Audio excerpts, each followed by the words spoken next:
Everyone loves a good supervillain. Or at least loves to hate a good supervillain. Manny Machado has been the supervillain of the MLB playoffs. And his latest master plan was just revealed. The Red Sox claim to have caught Manny Machado stealing signs from second base during the fourth inning of Game 2 Wednesday night. Machado was on second base after singling and advancing on a walk to Chris Taylor. Kike Hernandez then came up to bat with the bases loaded. Throughout the at-bat, Machado was seen making exaggerated motions, seeming to relay both pitch and location to Hernandez. David Price struck out Hernandez on the ninth pitch of the at-bat. Pitching coach Dana Levingey saw Machado, but when a guy gets a big punch-out in that situation and a coach comes out to take a visit, I didn't want to F with the momentum there because David got a huge strikeout. Levingey chose not to visit the mound, and up came Yasiel Puig. More Red Sox bets at 2B. Is JD's ankle okay? Decisions loom. Machado again gestured to Puig, who hit an RBI single on the first pitch, tying the game at 1. Levingey then went out to talk with Price and catcher Christian Vasquez. Though he was frustrated with himself he hadn't gone out prior to Puig's at-bat. I let it get in my way. Because of the strikeout, I didn't go out there earlier. I was so pissed that I didn't, Levingey said. The Sox pitching coach emphasized that what Machado was doing was not illegal, and some of the onus falls on the pitcher and catcher to change up signs and ensure that doesn't happen. Levingey laughed about the animated nature of Machado's motions, saying he'd seen more obvious in a Little League World Series game. Manager Alex Cora had no comment, while Vasquez, Price, and Machado were not available on the travel day. Click here to download the new My Teams app by NBC Sports. Receive comprehensive coverage of your teams and stream the Celtics easily on your device. Los Angeles, this observer's overwhelming sentiment watching the Red Sox through the ALCS and now into the World Series, unreal. They're so freaking good. Their talents are almost universally shining through. Not only that, but they just don't seem to have any bad breaks. Baseball usually has a way of knocking you off your pedestal, be it a bloop for the opposition or some other quirk. The Sox, loaded and primed, are in the midst of an incredible run. Some thoughts as we wait for Game 3. Another start for a lefty. Sox manager Alex Cora seems to want to start Nate Eovaldi in Game 4. If the Dodgers' proclivity for keeping their best lefty bats on the bench is something the Red Sox are enjoying, they could consider starting or mixing and matching Eduardo Rodriguez or Drew Pomeranz in Game 4. Naturally, what happens in Game 3 will dictate a lot. The Dodgers are slashing .165, .298, .307 against lefties in 153 plate appearances this postseason. Protect your inheritance. Sox relievers have allowed just 4 of 24 inherited runners to score, 16.7%, in the playoffs. The Dodgers are at 10 of 25, or 40%.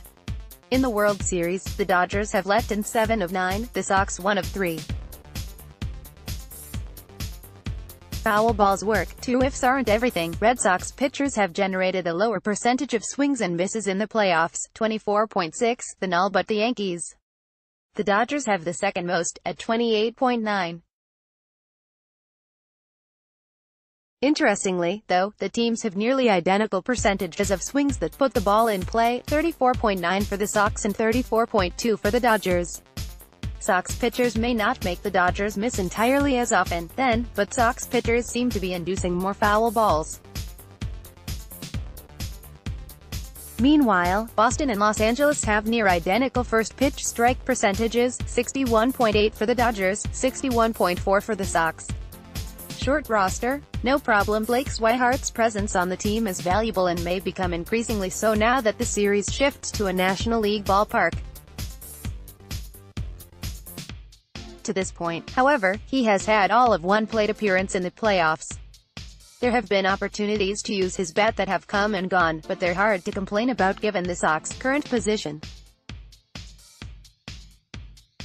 Just by having him around, they can more freely pinch hit for one of the other two catchers. What's worth pointing out is that the Dodgers are more willing to use all their bench, as they did in Game 1, and the Sox are so damn good they just don't need to. If you think back to the ALCS, with Mitch Moreland and Eduardo Nunez battling injuries, the Sox were playing short in a lot of ways. Vasquez's emergence, the situations are different, but, as was the case 5 years ago, when David Ross supplanted Jared Saltalamacchia after Game 3, there could be a shift in the wins at catcher in a World Series. Christian Vasquez caught David Price's first 2 career postseason wins, in Game 5 of the ALCS and Game 2 of the World Series. Vasquez also has hits in each of his last 3 starts, including the 2-out single that started the go-ahead rally for the Red Sox in Game 2. Playoff prowess hitting in the clutch has been an extended trend in recent Red Sox playoff history, unsurprisingly. The 2007 Red Sox, 78 RBI, with runners in scoring position is an all-time postseason record. This year's Sox are at 57 RBIs, tied for 10th with the 1993 Blue Jays. The 2004 Sox are 4th with 63. Most RBIs in a postseason with runners in scoring position, 2 outs, 1. 2004 Red Sox, 362. 1997 Indians, 333. 2007 Red Sox, 32 T4. 2018 Red Sox, 31. The Sox this year are slashing an incredible .415, .564, .756 in those situations. Click here to download the new My Teams app by NBC Sports. Receive comprehensive coverage of your teams and stream the Celtics easily on your device. Mookie Betts is a 2-time reigning Gold Glove winner in the outfield, and on Thursday he was once again recognized as one of the 3 best defensive right fielders in the American League. But could he shift to the infield when the Red Sox and Dodgers take the field for Game 3 of the World Series? Just 2 days ago, Alex Cora dubbed the chances of Betts playing second base very slim, and while he confirmed that Betts wouldn't start in the infield Friday, the Sox manager hedged his bets when it came to ruling Betts out from second base duty altogether. Mookie Betts at second? No, he's not playing second base, Cora stated Thursday afternoon before allowing for potential defensive changes later in the game. Well, he's not starting at second base. For his part, Betts has said that he would be ready to play second base if called upon, even though he has only played 6 innings of emergency duty in the infield over the last 4 seasons. Some of the uncertainty around Game 3's lineup and defensive positioning could have to deal with the status of J.D. Martinez, who rolled his right ankle while rounding second base in Boston's Game 1 victory.